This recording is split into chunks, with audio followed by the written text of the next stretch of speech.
Hello, it's me again. Before the Season 5 recap, I have one more list for you guys. As many of you might know, one of the best parts of My Little Pony, and one of the most entertaining elements of it are the songs. So I decided I should give you a list of some of my favorite songs, and since a lot of people really liked my singing voice during my Hearthswarming Eve and Winter wrap-up reviews, I decided I would sing a tiny portion of each song that I count down as one of my favorites. Just a few rules.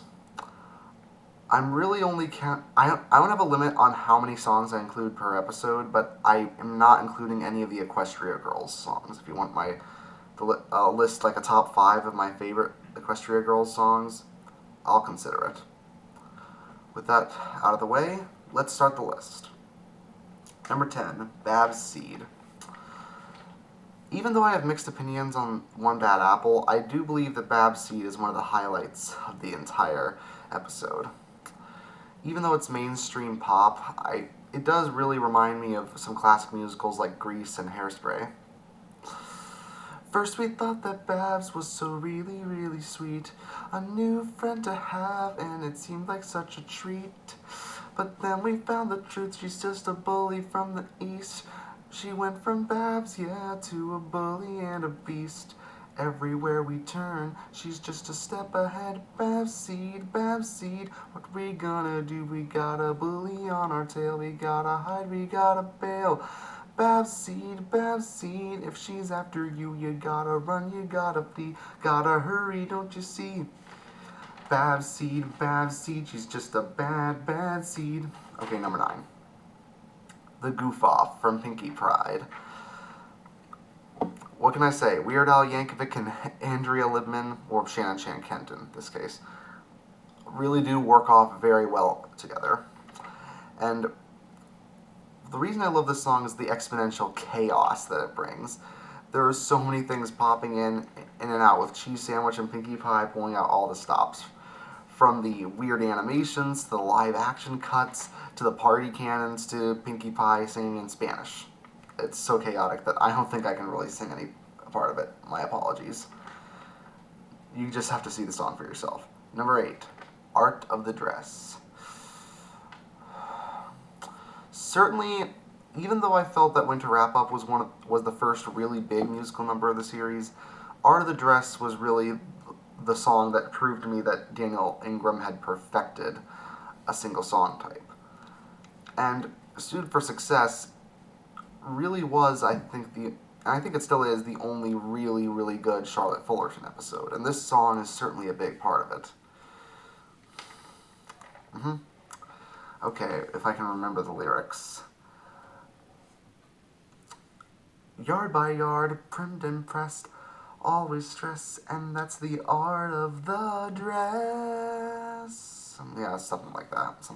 Sorry, it's been a long time since I've seen the episode. Number 7, At the Gala. What a way to end the first season. Yeah, The Best Night Ever certainly had one of the best songs ever. As I've seen this one remixed multiple times, it has a great verse for each member of the main 6, with them talking about why they're headed to the gala in the first place. And every single verse has a different musical style. Like, Rainbow Dashes is very rock-based, Twilight's is more Disney-based, Rarities is more regal classical music-based, and Pinkie Pie's is more crazy party music-based. I am here for the Grand Gala, for it is the best party. But the one thing it was missing was a pony named Pinkie. For I am the best at parties, all the ponies will agree. Ponies playing, ponies dancing with me at the Grand Gala. Number 6, The Pony I Want to Be from Crusaders the Lost Mark. This one's a very different song, considering it comes from a character that none of us thought we would ever sympathize with, Diamond Tiara. In many respects, I almost felt that there never could be anything that I would be able to use to sympathize with her. Like, she was so far off the deep end that I would never even think of caring about her. But this song proved me wrong. It's so melancholic and so depressing that I actually really started to feel sorry for her, especially after the previous scene with Spoiled Rich. It may have taken the MLP staff 5 years, but this song certainly helped me, see her as a better pony. Especially with the reprise, including the reprise as well. There's so much I can do to help every pony else. I've seen the light that shines in me. I know I can be my better self. I can free the past, 'cause now the future's bright for me. The cutie mark set me free to do what's right and be the pony I want to be. Number 5, a true, true friend. I understand the song's a little repetitive, but it really does put a smile on my face every time I hear it. And when it comes to an episode that was as fast-paced as Magical Mystery Cure, it's certainly a song that really resolved the conflict in the best way that they could in the span of just 22 minutes. A true, true friend helps a friend in need. A friend will be there to help them see. A true, true friend helps a friend in need to see the light that shines from a true, true friend.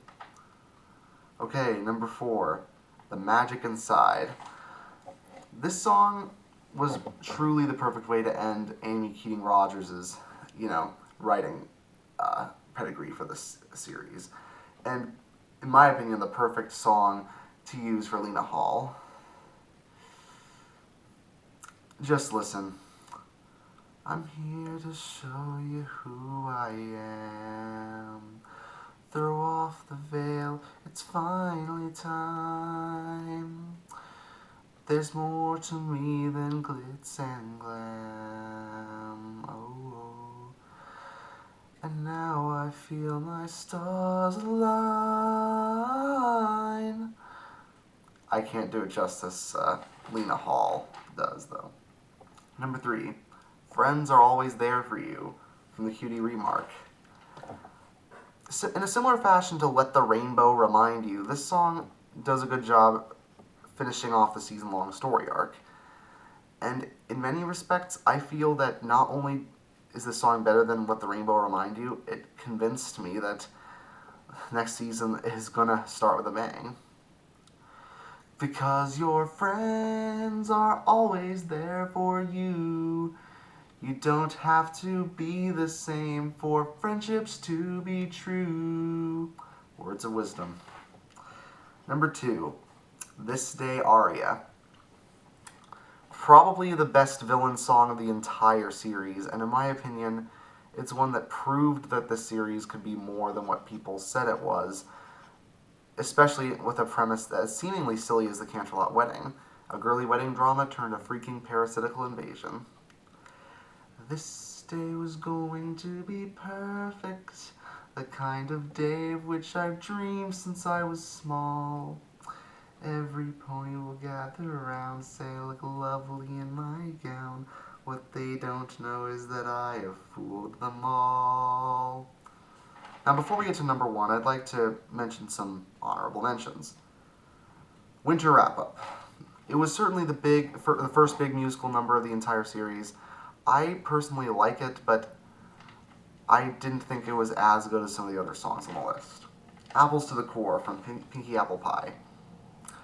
Again, it's another good song, and it was fun to listen to, especially in the Season 4 animatic, but I don't think Natasha Levinger is as skilled with songwriting as some of the other writers, and in my opinion, I think the Apple Family deserves another song that could be a little better. And the last honorable mention is Big Brother Best Friend Forever. It was really a toss-up between this and the Canterlot Wedding, but eventually I went with This Day Aria. But don't get me wrong, it's still a great song, and I know my little sister loves singing it. And my number one song is We'll Make Our Mark from Crusaders of the Lost Mark. Why? Because this song reminds me of why I love this series so much in many ways, and it also seems like a meta example of how I feel. I mean, of how Lauren Faust felt. How this song feels like Lauren Faust saying, although she's not saying it, it feels like her saying, this series will make its mark, show the world what girls' shows can do, help others to break through, as the lyrics suggest. Almost a meta example while the Crusaders are singing it. Just listen to it again and really look at the lyrics. It might surprise you. So that's my list, and before I do my last song, I'd just like to say something. I passed my driver's test, so in a way, I'm making my mark too. We'll make our mark, show the world what we can do. We'll make our mark, helping fillies to break through to the ultimate reward of our cutie marks. See you later.